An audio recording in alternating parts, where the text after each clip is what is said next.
Then talking about the pathogenesis, genetic predisposition and environmental factors दो important होते हैं which contribute to the development, progression and chronicity of the disease.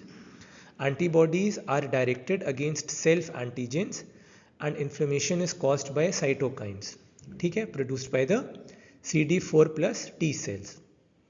CD4 plus T helper cells can initiate the autoimmune response in rheumatoid arthritis by reacting with an arthritogen, that is a microbial or a chemically modified self antigen is known as arthritogen. T cells produce cytokines. अब बात करते हैं about certain important cytokines. Interferon gamma release होता है from the TH1 cells which activates. चार important cytokines की बात करूंगा. सबसे पहला interferon gamma which is release from the TH1 cells which causes activation of macrophages and synovial cells. Number 2, interleukin 17 released from the TH17 cells which recruits neutrophils as well as monocytes. Number 3, Rankel on activated T cells which stimulates osteoclasts and bone resorption.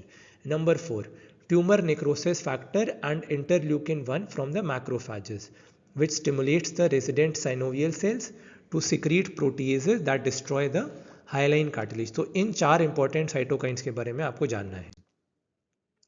Now let's have a look at the pathological event. सबसे पहले susceptibility genes which can be HLA that is human leukocyte antigen या कोई और.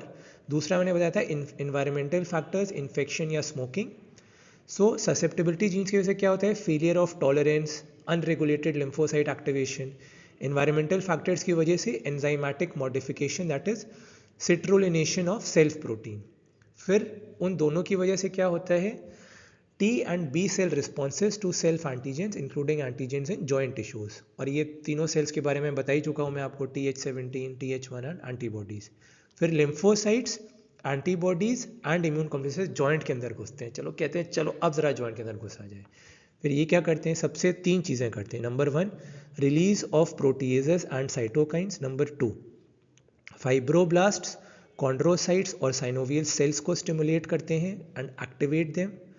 ठीक है. और तीसरी चीज़ जो होती है, fibroblast, chondrocyte, synovial cells, they further proliferate. अब ये तीनों मिलके क्या करते हैं? पैनस का formation and destruction of bone and cartilage.